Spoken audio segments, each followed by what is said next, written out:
perros también protagonistas en crímenes, obviamente, en detectar, por ejemplo, cuerpos. En el próximo bloque nos vamos a meter con las escenas del crimen y con casos puntuales, con 3 casos puntuales de la actualidad argentina. Para eso convocamos a Rubén Martín, que es perito balístico. Rubén, gracias por venir. A vos por invitarme, Héctor. Una pregunta que te dejo picando, contestámela ahora y ya después nos metemos en el tema en el próximo bloque, como para cerrar el tema perros. Los perros se han vuelto fundamentales, ¿no? También para esto de terminar encontrando un cuerpo o una persona desaparecida.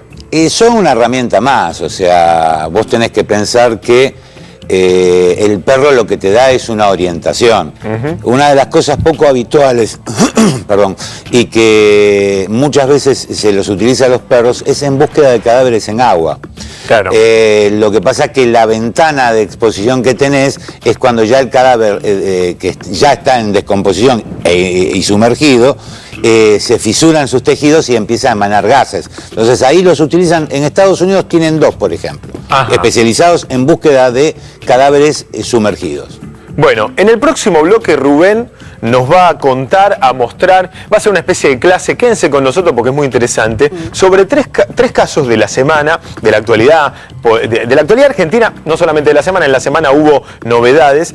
Por un lado Maldonado, por el otro lado Nisman y el caso Candela, obviamente. Se conoció la sentencia esta semana para aquellos que participaron del crimen de Candela. Hay escenas del crimen que obviamente se pueden manipular, ¿es así? Sí, lo que vamos a ver es un informe que tiene estos 3 casos, Candela, Nisman y Maldonado. Si hay escenas del crimen que se manipularon y además lo que vamos a ver es en esto, si en esa escena hay pruebas que pudieron ser adulteradas para beneficio de alguna de las partes. Eso lo vamos a ver comparando estos 3 casos en un informe que vamos a mostrar en un rato. Obviamente hablamos de los huesos y en este caso de las personas, ¿no?, que están vivas, pero lamentablemente los huesos también se transforman en una pista cuando se busca un cadáver y cuando hablamos de escenas de crimen.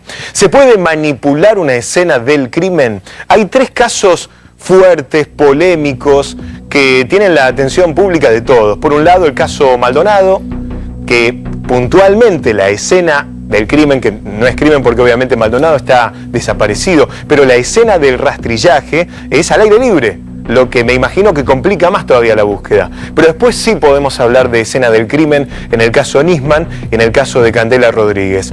Tenemos un informe que presenta la escena del crimen y cuánto se puede llegar a manipular. Mirá. Vamos a esperar. ¿Pasamos, Pablo? ¿Se pueden pasar? Pues se van a la cámara. No, pasó.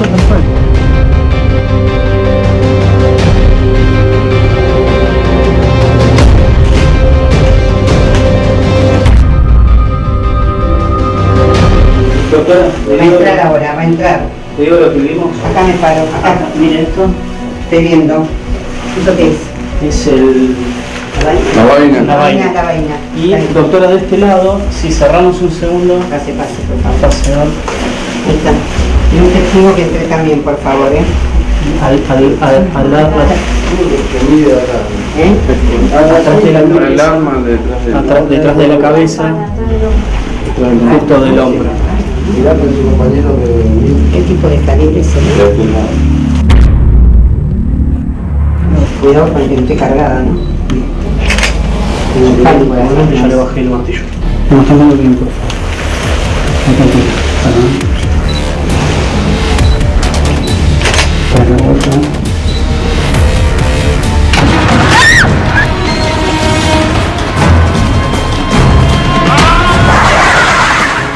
Se la llevaron de la esquina de mi casa, el que la tiene que me la devuelva, por favor. Muchachos, devuelvan a Candela, ya están rodeados.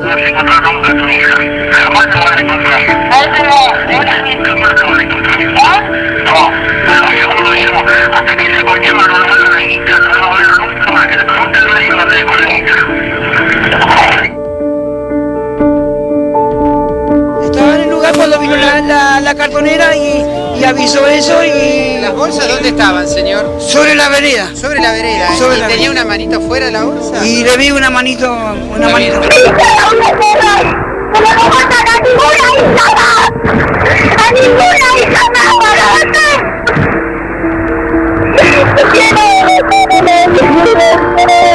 ¡A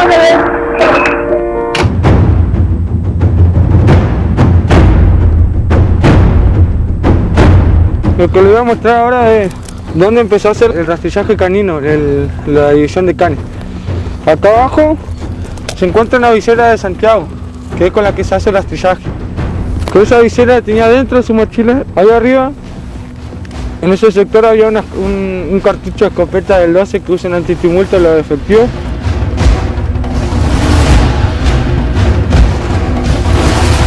Quedaba justo donde estaba su pertenencia. Y acá es donde nos tiramos al río. ¿Acá se tiran? ¿Acá se tira Santiago también? Acá nos tiramos todos. Como el río no queda mucha profundidad. ¿Y Santiago se quedó agarrado de dónde acá? Ahí adentro, un poquito más para adentro. Y de ahí es donde sube para arriba. Donde lo suben, que acá arriba hasta ahora se borró porque ayer llovió. Donde estaba el rastro del Unimog que se lo llevó a Santiago. En los rastrillajes durante el mes de agosto se hallaron municiones de 9 milímetros y FAL sin detonar, que el juez habría decidido no revelar. Tratar de agarrarlo, lo voy a denunciar en todo lado, en la corte norteamericana, donde sea. Lo voy a denunciar porque es impresentable, tiene que estar preso este tipo, es un delincuente. 3 escenarios, 2 puntuales escenas del crimen. Cuando hablamos de Nisman, escena del crimen cerrada. Cuando hablamos de Candela, escena del crimen a la intemperie. Cuando hablamos de Maldonado, una escena de rastrillaje, de búsqueda. Convocamos a Rubén Martín, que es perito balístico. Rubén, gracias por venir. A vos por invitarme, Héctor.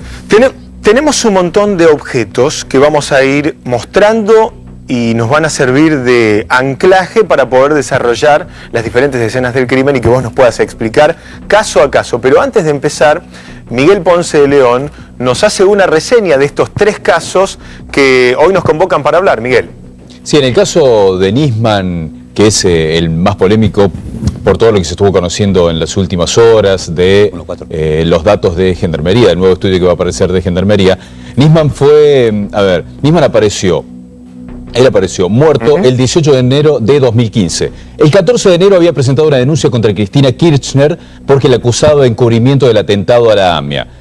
Apareció muerto el 18 de enero y a partir de ahí comenzó a investigar esa muerte la fiscal Fein y la jueza Palmagini.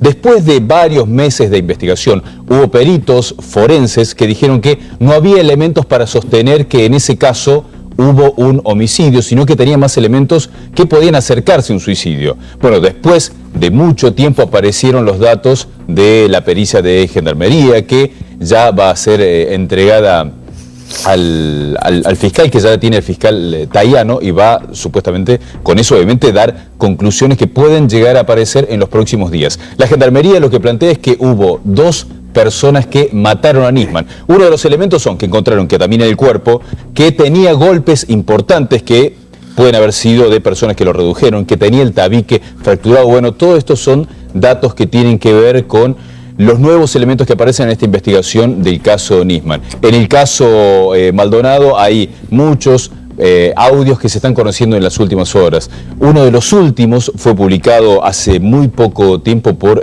Página 12. Ahí lo que dicen es que hay un gendarme que cuenta específicamente que le dieron la orden de esconder los vehículos y se está investigando si esto no fue una orden de un funcionario del Poder Ejecutivo. Y en el caso Candela llamó mucho la atención, que después te lo va a desarrollar más en detalle Esteban, que hay, cuando se encontró el cuerpo hubo funcionarios que se acercaron inmediatamente al lugar y estuvo el entonces gobernador Daniel Scioli en ese momento. Entonces, todo esto es un cúmulo de situaciones que junta estos 3 casos y en los que, bueno, vamos a ver si realmente se puede adulterar la prueba y cuánto se puede adulterar. Héctor, ¿me dejas muy cortito? Sí, dale. Cuando se mete el poder político del Ejecutivo en causas judiciales, no aporta nada de claridad. Te lo doy con nombre y apellido. Scioli pisoteando la escena del crimen en el caso Candela Sol Rodríguez. ¿Hay claridad en el caso? No.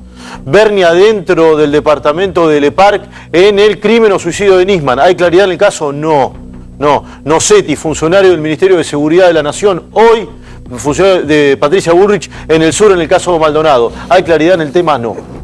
Vamos a empezar por el caso Candela. Esta semana se conoció la sentencia de primera instancia del Tribunal Oral Criminal 3 de Morón con, bueno, condenas Hugo Elvio Bermúdez, de 60 años, prisión perpetua por autor material del abuso y del asesinato de Candela. Leonardo Jara, de 40 años, con una llamada intimidatoria donde registran que es él quien efectivamente llama a la tía de Candela, dándole a entender que la tenían y que no iba a aparecer nunca más la nena, después de que la madre, Carola Labrador, había hablado en ese momento en los medios y estaba pidiendo por su hija. Y Fabián Gómez, de 46 años, que es el único que no tiene prisión perpetua, 4 años de prisión por ser un partícipe necesario pero secundario. Este es el caso Candela, por eso vuelve a la palestra. Y en el caso Candela, la nena aparece, ¿se acuerdan ustedes del caso, no? Digo, aparece a los 9 días después de desaparecida, aparece muerta, la encuentran en un basural. Mira, lo más importante en todo esto es que primero hagamos entre los 3 casos mencionados una salvedad. Digamos que los que tienen un impacto político directo en forma que los atraviesa a toda la historia es el caso, la causa Nisman y la causa Santiago Maldonado. O sea, Santiago Maldonado es una nueva causa Nisman, con la única diferencia que todavía no tenemos el cuerpo, de que es muerto, eso no. Vos ya estás seguro de eso. Y digamos que si caminan 4 patas, es peludo y ladra, es perro. Esto no tiene mayor análisis por hacerse. El grado de... Vos fíjate que el factor común, no me quiero desviar ahora del tema de Candela, pero más o menos para poner la diferencia entre uno, por ejemplo, Candela pertenece más a un grupo de grupos de mafia dentro del poder, enquistados en el poder político, en el poder judicial, en el poder policial. Mientras que tanto en la causa Nisman como en la causa Santiago Maldonado son causas esencialmente de ocultamiento a través de herramientas políticas. O fíjate que son los partícipes más importantes el personal judicial que hace contacto, y los primarios, es decir, los agentes que llegan a la escena del crimen. Digamos que tienen un involucramiento más jerárquico que el caso Candela, que en todo caso se habla de la policía, ¿verdad? De la policía, de partícipes necesarios. Yo, si haces memoria, Héctor, en la causa Candela, fueron detenidos, creo que hasta el que les llevaba... Sí, hubo muchos perejiles, ¿no? Y cuando hay este tipo de detenciones en forma masivas, te digo porque no estuve involucrado en forma directa, sí en su momento me llamó personal y me dijo, ¿vos qué opinás de esto? Y yo digo, mira, cuando un juez detiene a todo lo que se mueve es porque no tiene absolutamente nada, como punto 1. Y como punto número 2, es muy probablemente alguien con muchas ganas de llegar a camarista, como es el caso que ahora vos tenés en Santiago Maldonado. Vamos a empezar por Candela, así vamos descartando objetos, si te parece. Caso Candela, ¿qué podemos mostrar del caso Candela? Obviamente no tenemos acá objetos, pero ella aparece en un basural. Sí. La encuentran. Y obviamente la escena del crimen. Puntualmente, a lo que vamos a ir con estos objetos que tienen que ver con los otros casos, vamos a la pregunta de si se puede manipular una escena del crimen. En el caso del cuerpo de la chiquita, ¿se pudo haber manipulado esa escena del crimen? Por eso te dije que en una primera instancia sí pudiste manejar esto. Se hablaba que habían lavado el cuerpo, ¿no? A ver, vamos a suponer. Vamos a poner un ejemplo práctico. A ver, para la gente. ¿Alguno de los que estuviese en el caso Candela? Mira, ahí tenés un tape atrás tuyo, donde justo se ve... Quitando Osama Bin Laden están todos. Sí, falta la fanfarria del Alto Perú, ¿o no? Más o menos. Muy importante, miren, observen, por favor, voy a poner esto, por favor. Y si pueden congelar la imagen. Congélalo ahí, a ver, si podés. Tenemos a un personal, uno solo, que está con una cofia y un barbijo. Con esta cofia y con esto. ¿Vos decís que eso para la tribuna? Yo me pregunto, no, más allá del acto payasesco que estoy haciendo, ponerte perdóname, acto payasesco también es ese, ¿eh? Pero no, es que, vuelvo a repetirte, imagínate que estamos en este estudio de televisión y yo entro así, este boludo que vino de esta forma, disfrazado, si el resto está el resto está absolutamente contaminando la escena del crimen. Explícame, aparte, mira, así... A simple inspección vos ahí tenés 20 personas. Perdóname, ¿podemos poner esto en el wall y me paro con Rubén un segundo y lo vemos? Bueno, vení, vamos porque... Si querés te voy leyendo lo que dice una de las juezas del fallo del Tribunal Oral y Criminal número 3, de la doctora Lafourcade, que habla del caso Candela, de las complicidades políticas y de la escena del crimen. Te lo leo, es textual. En el homicidio de Candela se entretejieron, dice la jueza, intrigas, política y delitos de toda calaña. Y fundamentalmente, ¿saben qué? Silencios. Lo relevante fue lo no dicho, lo oculto. Habla de complicidades políticas. Una de las juezas, ¿sí? La doctora Lafourcade, del tribunal que terminó condenando a 3 personas. Y habla obviamente de esto que está mostrando vos, cómo se alteró la escena del crimen. Bueno, para la gente que recién enciende, obviamente Rubén es perito y puede ver más allá de lo que uno puede llegar a ver directamente con el tape y que no le presta atención. Seguramente uno hace foco en esta persona que tiene cofia, que tiene barbijo, que aparece obviamente como en acción, pero claro, vos no hacés foco en que ninguno de los demás tiene las mismas características, por lo tanto, esto es un acting, esto es un actor. Esto es más o menos como lo que yo estoy haciendo en este preciso instante, o sea, me lo voy a sacar porque ya no lo tolero más esto, pero entiendan lo siguiente. Acá tenés, si vos quisieras hacer una toma real, todos deberían estar, ¿no? Primero que no, del todos en una escena de crimen son 5. A ver. Es el personal de justicia afectado, o sea, un secretario, un oficial de justicia, o el mismo juez o un fiscal. 1. Un perito planimetrista, que es el que hace el relevamiento topográfico, las mediciones, etcétera, etcétera. Sí. Si es un hecho de sangre, un perito balístico, ponele, sí. Sumamos. Y un perito en rastros, es decir, el que va a hacer la toma de ADN, el que va a hacer la toma de huellas digitales, el relevamiento de huellas digitales. Scioli ahí no tenía nada que hacer, entonces. Perdóname, pero Scioli, ahí hay gente con sunchos, con muchos botones en la charretera. ¿Qué está haciendo? ¿Están para la foto? Pero están para la foto o para algo peor, para destruir información. Rubén, ¿qué tipo de pruebas se pueden perder por eso que está ocurriendo? Todas. Acá podés perder absolutamente todas. Y hay algo más dramático en el caso Candela.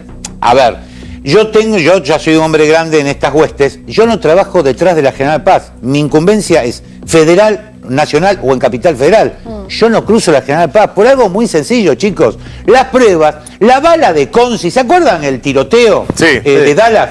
Que después se lo llamó balas, desenrajó 14 tiros, la bala la cambiaron 4 veces, Rubén, pero no, perdóname, Trebuch, ya te dejo, no la cambiaron antes o durante la quirúrgica de extracción, la cambiaron en el juzgado, chicos. Entonces, cuando vos no podés respetar la cadena de custodia, cuando todos están involucrados o por omisión o porque son partícipes activos, porque hay mucha gente, a ver, no es que todo sea la ¿Y en el caso de los familiares pueden estar ahí en la escena? En el caso de los familiares pueden estar ahí en No, es malo, tenés que separar. Pero hay un caso más grave, que ¿sabés quién está ahí al lado de Scioli? A la derecha en la pantalla está el ex jefe de policía, se llama Juan Carlos Paggi. Paggi tuvo que declarar en el juicio como testigo y algunos lo querían imputar. ¿Por qué? Por posible complicidad de la policía. ¿Qué quiero decir? Vos si sos parte o si estás sospechado, menos podés estar en la escena del crimen, mucho menos. Scioli está con los colaboradores, los secretarios de Scioli están ahí alrededor, uno de los jefes de prensa de Scioli está ahí, las cámaras son del gobierno de la provincia, es una locura. Yo sé que Jesse se va a enojar. Es un peligro que esté la madre, porque quizás que ella quiere de buena forma, pero ahí no manipular la escena. Gaby, ahí no tiene que haber nadie más que los primarios. ¿Pero no los primarios que diga, ustedes se tienen que ir? No sé si tienen escenas de un trabajo bien hecho, raro que fue Scotland Yard, que fue en el caso el último, que fue un primer cerco perimetral en donde estaban todos los surtidores, los alimentadores de los primarios, un segundo cerco perimetral con una carpita para que no haya contaminación, y ahí levantás la mayor cantidad de datos que podés tener.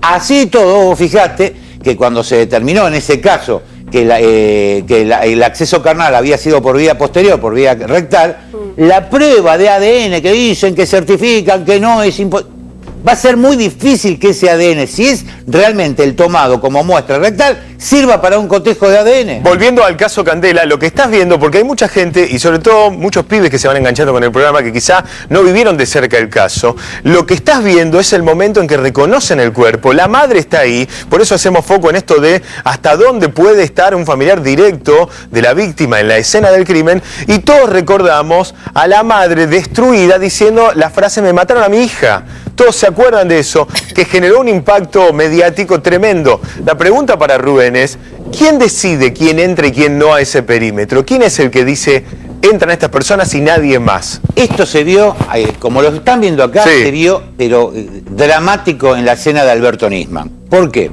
Porque el problema de pertenecer a una fuerza de seguridad es que a mayor jerarquía es el que da las órdenes. Claro. Como las responsabilidades después se diluyen, dicen, fue este inútil el que lo hizo mal, se empiezan a distribuir las responsabilidades. Entonces todo queda en la nada. A ver, si está Bernie, ¿sí?, que en realidad pertenece a la estructura política de la seguridad, no a la parte operativa. A la parte operativa. Ahí no tendría que haber estado ni siquiera el jefe de policía. Pero quiero preguntar esto, no. ¿Quién decide en todo caso? Vos decís que a mayor jerarquía es poder de decisión. Ahí la que decidía, desde el momento que puso un pie en la escena, es la fiscal Fein. Eso es Nisman. Y acá el fiscal Tabolaro fue. Acá el fiscal Tabolaro fue muy cuestionado por todo el procedimiento. El fiscal Tabolaro respondía a quienes entonces era la Procuradora General de la Provincia de Buenos Aires, la doctora María de Carmen Falvo, que se tuvo que ir por sus posibles complicidades con el poder político. ¿Qué quiero decir esto? Acá hubo una suerte, lo dice la jueza, no lo digo yo, una suerte de cadena de complicidades entre el poder político, la jefa de los fiscales y el fiscal de aquel entonces, que era Marcelo Tabolaro, que después fue corrido. Tabolaro permitió esto. Tabolaro no lo debería haber permitido. Con Anaí Benítez no pasó. Si me preguntás, Esteban, muy probable que estas sentencias, que todo el mundo más o menos se sintió en cierta forma aliviado, muy probablemente estas sentencias en la Cámara se caigan. Claro. Muy probable, porque a prueba, a ver, acá tenés nulidades de todo tipo y color y especie. A mí lo que me da, como corolario de lo que estamos charlando, yo hago foco también en lo televisivo. Esto me parece, digamos, que también tuvo una pata tribunera en el sentido de lo que se muestra, ¿no? Digo, lo que mostramos. Por dónde generamos el rebote o cómo le llega a la gente la noticia, ¿no? Porque esto no es usual. Vos tenés tapes que se publican del momento en que reconocen a una víctima, la escena del crimen. De hecho, yo no sé si se acordarán, hace unos años atrás, una turista francesa la mata en una Semana Santa. Sí. En esa escena de crimen que manejó la Policía Federal, fue encontrado el cadáver el día, tuvo sentencia y fue realmente un muy buen caso estructurado y seguido. Eran 5 los que había ahí de homicidios. 5 nada más. Entonces, la probabilidad de encontrar un culpable y tener un seguimiento y una sentencia consistente, es decir, que no se caiga en cámara, eso es directamente proporcional a la cantidad de primarios que tuviste en la escena. Vamos a pasar de caso y vamos a ir al caso Maldonado. Puntualmente con el tema Maldonado, no hay una escena del crimen, lo que hay es un lugar donde se está rastrillando, donde se han hecho varios rastrillajes y obviamente hay objetos que pueden llegar a demostrar por lo menos un seguimiento o los últimos lugares en los que estuvo Maldonado. Rubén juega una carta fuerte y dice lo que se está buscando es el cuerpo. Lo único que han utilizado como alimentadores olfativos de los animales, de los perros de búsqueda, fueron la famosa camperita negra y el cuello polar. Sí, cuello polar. El juez Otranto ha sido apartado de la Cámara. Fue apartado, sí. Es más, yo creo, dejo esto por aquí. Yo calculo que el juez Otranto se tiene que... Si no hubiese sido por los medios televisivos, los medios masivos de comunicación, el juez Otranto sigue estando. Ahora vos fíjate una cosa. Maldonado, ¿cuánto lleva Trebuch? ¿50 días? 53. Y 53 días. Tiene 60 días el juez que acepta el cargo de investigar el caso. Tiene 60 días para ponerse en autos al día con el caso. O sea, estamos hablando de Guillermo Gustavo Geral. 120 días, ya estamos en 4 meses. Guillermo Gustavo Geral es el nuevo juez que ha tomado la causa desde el día de ayer. Es decir, ayer y hoy está exclusivamente abocado a investigar, a leer el expediente, qué fue lo actuado hasta ahora por el juez Otranto. A partir del lunes seguramente se van a empezar a conocer actuaciones. Ahora la pregunta es saber qué puede cambiar con el juez nuevo, ¿no? En realidad, volvemos al tema inicial, la escena del crimen. Vos fijate, en la escena de Maldonado tenemos involucrados de todo tipo, color y especie. Los tenemos políticos, los tenemos operativos a través de la Gendarmería. Estatutariamente, les comento, ustedes no tienen obligación de saberlo, estatutariamente y por ley la Gendarmería no puede avanzar de la forma en la que avanzó. ¿Sabían? Eso casi nadie lo conoce. ¿Por qué? Porque por ley ellos tienen que avanzar en forma de falange, pero no es por casualidad. Ellos tienen que avanzar con estructura de falange para que no haya ningún cabo suelto, ningún personal que se corte solo y haga un desastre. Bien. No es arbitral. La operación que se hizo en Santiago Maldonado, vos te consta, Facundo, está en los videos, fue un zafarrancho de combate, chicos. O sea... No, de hecho está centrado en una campera negra. Ya salieron a decir, salió el propio Sergio Maldonado a decir que no había campera negra, que la campera era azul. A ver, si nos tuviéramos que parar en objetos en la búsqueda de Maldonado, la campera es uno de los objetos en los cuales, digamos... Yo sí buscaría, perdóname que te interrumpa. Sí, decime. Si buscara, si estuviese a cargo de la investigación, yo ya salgo con los perros. Los perros a buscar en la zona, a rastrillar. A rastrillar muertos. Ajá. A buscar el cuerpo. A buscar el cuerpo sin vida. Oíme, vos que sos el que sabe en este caso, digo, porque rastrillajes se hicieron un montón, incluso los mapuches rastrillaron la zona, digo, la búsqueda, el rastro, ¿se pierde con tanto rastrillaje? Digo, ¿el perro puede igual buscar el cuerpo? Sí, tenés un periodo perentorio, más en el sistema olfativo. Yo les comento una cosa, uno de los mayores avances que tuvo el tema perros ocurrió durante la Guerra Fría. A los perros se los entrenaba, se les robaba la ropa, se entraba a la ropa de X que quisiera investigar, se la guardaba en un frasco, ponele 10 días y después se la volvían a poner. Entonces tenían en el frasco el olor capturado para seguir al tipo. Los que eran expertos en este tema eran los de la ex KGB. Ajá. Entonces, a vos te sirve por determinada lapso, ventana, vos tenés una ventana olfativa. ¿De cuánto tiempo? ¿Cuál es la ventana olfativa? Y son en el peso real son 72 horas. Ahora, perdóname, la ventana... 3 días nada más. Yo pregunto, para ir entendiendo con la gente, ¿la ventana olfativa de 3 días es para encontrarlo vivo? No, sí, para encontrar prendas que pertenezcan a la persona. Ok, para seguir el rastro. Para seguir el rastro de una persona. Vos tenés que pensar que no es lo mismo seguir en una ciudad cerrada a una temperatura estable que en un lugar como este. Con viento, con frío. Claro, caga de frío, temperatura por debajo del cero, olvídatelo. Claro. Tenés una ventana que se reduce notoriamente. Pero ahí está, si vos me decís, no apareció en 50 días, saquemos los perros. Eso sí, yo soy el nuevo juez, yo saco los perros a buscar y a todos los involucrados, los procesos.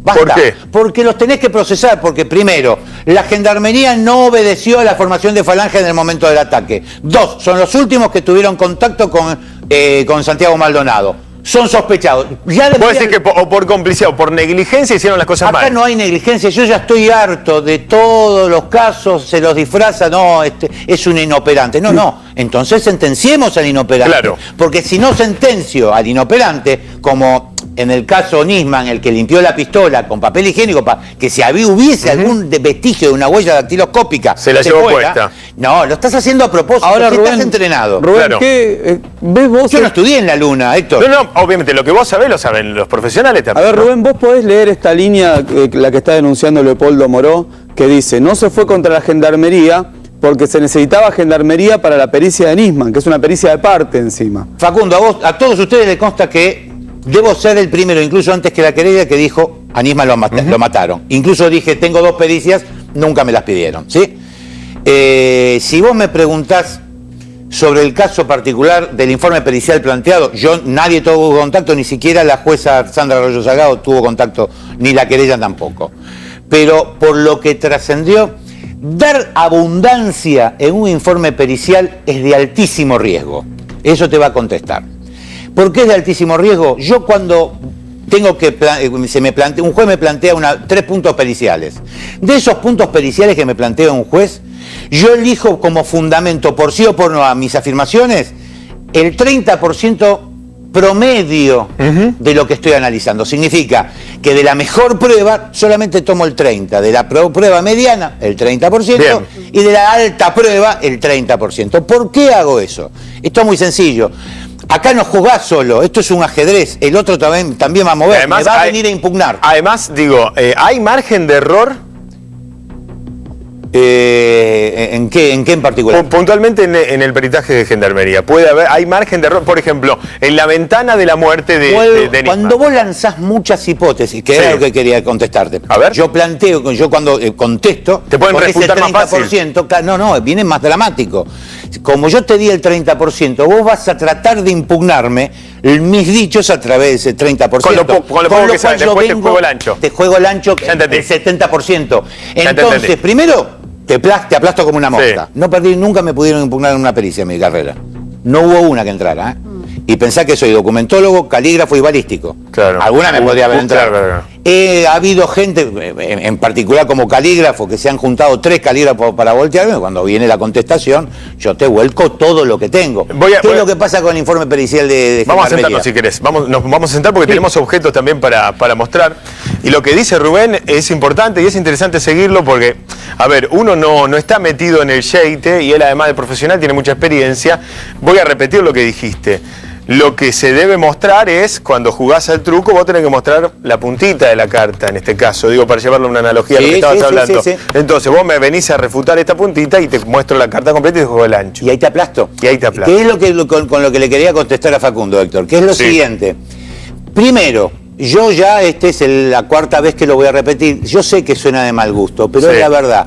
Si a mí me dan los recursos, me hubiesen dado en su momento los recursos que tuvo Gendarmería durante 8 meses para hacer el informe pericial, construir un informe pericial, yo les garantizo, resucitaba a Alberto Nisman, lo sentaba, tomaba café con él y me explicaba cómo lo mataban. 8 meses es una exageración, es una abominación 8 meses para determinar esto. Rubén, a ver, para no desviarnos porque puede llegar a quedar poco tiempo, ¿cuáles son para vos los elementos más firmes que tenés de que en ese momento ocurrió un homicidio? Los elementos más firmes que tengo es, primero, la posición del óbito.